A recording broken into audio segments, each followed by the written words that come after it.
किसी भी कंट्री की फॉरेन पॉलिसी को समझना है तो उसके लिए उस कंट्री की नेशनल सिक्योरिटी और इकोनॉमी को समझना भी जरूरी है, क्योंकि ऐसा नहीं हो सकता है किसी कंट्री को अपनी फॉरेन पॉलिसी तो स्ट्रांग करनी है लेकिन उन्होंने नेशनल सिक्योरिटी और इकोनॉमी को इग्नोर कर दिया, या फिर वाइस वर्सा। नेशनल सिक्योरिटी को लेकर आपकी अप्रोच क्या है, पीस मेकिंग या नेगोशिएशन वाली है या फिर आपकी एग्रेसिव अप्रोच है, ये डायरेक्टली इंपैक्ट करता है उस कंट्री की फॉरेन पॉलिसी पे। और आपकी इकोनॉमी कैसे ग्रो कर रही है वो भी एक बहुत इंपॉर्टेंट फैक्टर रहता है फॉरेन पॉलिसी के लिए, क्योंकि अगर आपकी इकोनॉमी अच्छे से ग्रो कर रही है तो आपकी ग्लोबल प्रेजेंस उससे बढ़ेगी और आप अपनी नेगोशिएशन ड्राइव कर सकते हैं। सो ये समझना बहुत जरूरी है कि फॉरेन पॉलिसी, नेशनल सिक्योरिटी और economy they work hand in hand. और वही हम आज डिस्कस करेंगे इस वीडियो में। हम एक कंपैरेटिव स्टडी करेंगे कांग्रेस के 10 साल वर्सेस बीजेपी के 10 साल, और हम देखेंगे दोनों सरकारों की फॉरेन पॉलिसी को लेकर क्या अप्रोच रही है उनके रिस्पेक्टिव टेन्योर्स में।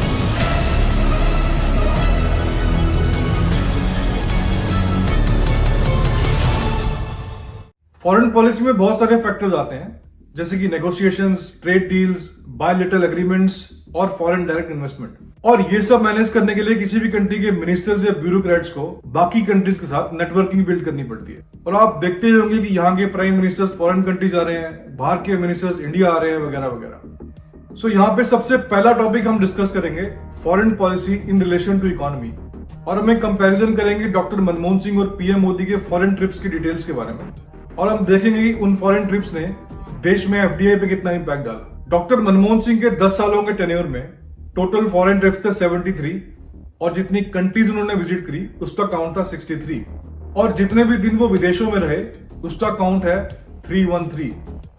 वहीं पीएम मोदी के 10 सालों के टेन्योर में टोटल फॉरेन विजिट्स का काउंट है 74 और कंट्रीज विजिटेड 66, और जितने दिन ये बाहर विदेशों में रहे उसका काउंट है 273 डेज। 2020 में कोविड की वजह से पीएम मोदी के फॉरेन ट्रिप्स का काउंट है 0, लेकिन उन्होंने तकरीबन 16 बायलैटरल समिट अटेंड किए वर्चुअली।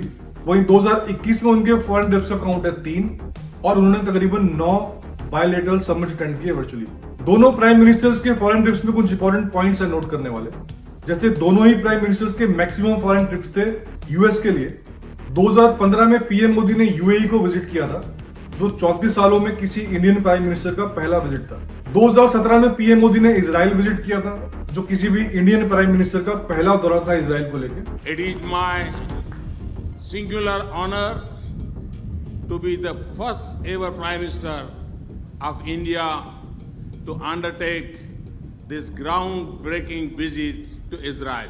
2014 में पीएम मोदी का ऑस्ट्रेलिया दौरा, ये 1986 के बाद किसी भी इंडियन प्राइम मिनिस्टर का पहला विजिट था ऑस्ट्रेलिया में। Well, this was actually reminiscent of a visit Narendra Modi made in 2014 to Sydney. अब हम ये देखते हैं कि इन सारे फॉरेन ट्रिप्स का देश की एफडीआई पे क्या इंपैक्ट पड़ा। फॉरेन डायरेक्ट इन्वेस्टमेंट या फिर एफडीआई को अगर हम सिंपल शब्दों में समझें तो इसका मतलब यह है कि किसी कंट्री के किसी इंडिविजुअल कॉर्पोरेशन या सरकार ने किसी दूसरी कंट्री में अपना पैसा लगाया और वहां पे कुछ इन्वेस्टमेंट किया। कांग्रेस के टेन्योर में यूपीए 1 के टाइम पे जितना टोटल एफडीआई इंडिया में आया उसका नंबर है $115 बिलियन। यूपीए 2 के टाइम पे 189 बिलियन।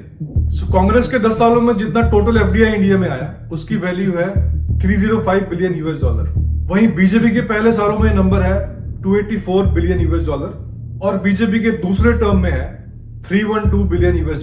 बीजेपी के टेन्योर में जो टोटल एफडीआई इंडिया में आया उसकी वैल्यू है $596 बिलियन।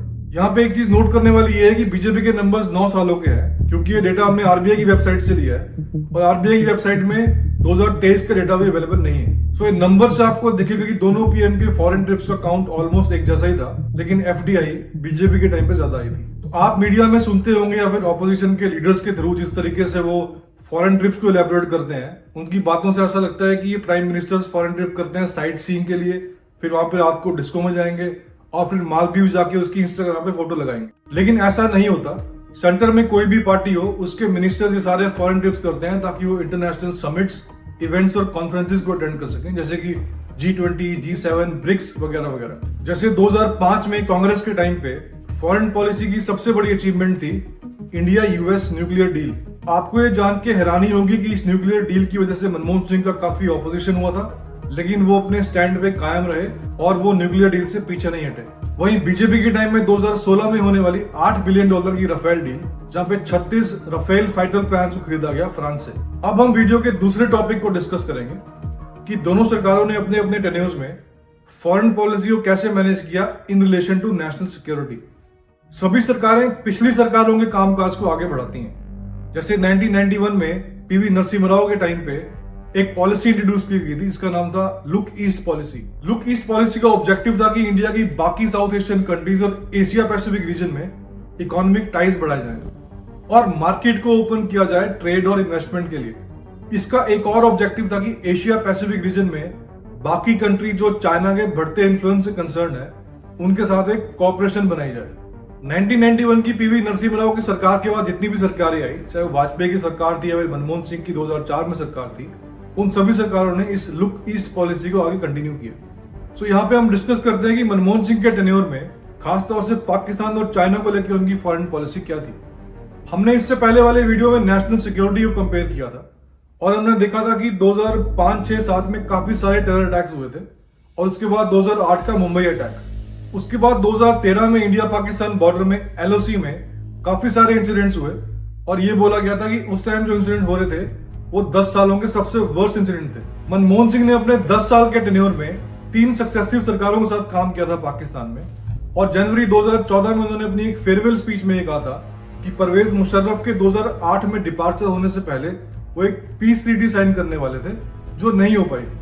सो ये सारे इवेंट्स को देख के आप समझेंगे कि मनमोहन सिंह सरकार की फॉरेन पॉलिसी को लेकर जो अप्रोच थी वो थी नेगोशिएशंस, पीस टॉक्स, ताकि एक डायलॉग हमेशा ओपन रहे। अगर हम चाइना की बात करें तो चाइना के साथ भी डॉक्टर मनमोहन सिंह ने 2 डिफरेंट रेजिम्स के साथ काम किया था और चाइनीज प्रीमियर वेन जियाबोआ जब 2005 में इंडिया आए थे तो इंडिया और चाइना ने 12 बायलैटरल डॉक्यूमेंट्स पर साइन किया था। दोनों साइड्स ने कंसेंट किया था कि पीसफुल और फ्रेंडली तरीके से ही कंसल्टेशन होंगी। इससे पहले 1954 में इंडिया और चाइना ने एक पंचशील एग्रीमेंट साइन किया था जिसमें 5 प्रिंसिपल्स फ्रेम हुए थे ताकि दोनों कंट्रीज के बीच में एक पीसफुल कोएग्जिस्टेंस रहे। इसके बाद 1996 में एक और एग्रीमेंट साइन हुआ जिसका नाम था agreement on the maintenance of peace and tranquillity. उसके बाद मनमोहन सिंह के टेन्योर में 2004 से 2013 के बीच में कई बार ऐसा हुआ कि चाइनीज ऑफिशियल्स इंडिया आए और इंडिया के मिनिस्टर्स वहां पे गए। जैसे होम मिनिस्टर शिवराज पाटिल का 2005 का चाइना दौरा, डिफेंस मिनिस्टर प्रणब मुखर्जी का 2006 का चाइना दौरा और इसके बाद भी कई सारे इस तरह के विजिट्स हुए हैं चाइना को लेकर। उसके बाद 2013 में इंडिया और चाइना का एक फेस ऑफ होता है, line of actual control, Depsang village के पास। ये डिस्प्यूट और फेस ऑफ तकरीबन 3 हफ्ते तक चला था। While seeking an early resolution of the boundary question, Premier Lee and I have agreed that this must continue to be preserved. It was a withdrawal by both sides. Both India and China withdrew. Now I'm wondering where India withdrew from and where India withdrew to, because this is our territory. BJP जब शासन में आई 2014 में तो उन्होंने look east policy को change कर दिया और इसको नाम दे दिया एक्ट ईस्ट पॉलिसी, जिसका ऑब्जेक्टिव था नॉर्थ ईस्ट में डेवलपमेंट और बाकी साउथ एशियन कंट्रीज के साथ रिलेशनशिप बिल्डिंग। अब हम बीजेपी के टेन्योर्स में कुछ होने वाले सीरीज ऑफ इवेंट्स देखते हैं और समझते हैं कि इनकी फॉरेन पॉलिसी को लेकर अप्रोच क्या थी। रशिया और यूक्रेन वॉर के टाइम पे जब वेस्ट ने इंडिया पे प्रेशर डाला कि वो रशिया से तेल ना ले तो इंडिया ने अपनी एक इंडिपेंडेंट पॉलिसी फॉलो की और रशिया से तेल लेना बंद नहीं किया।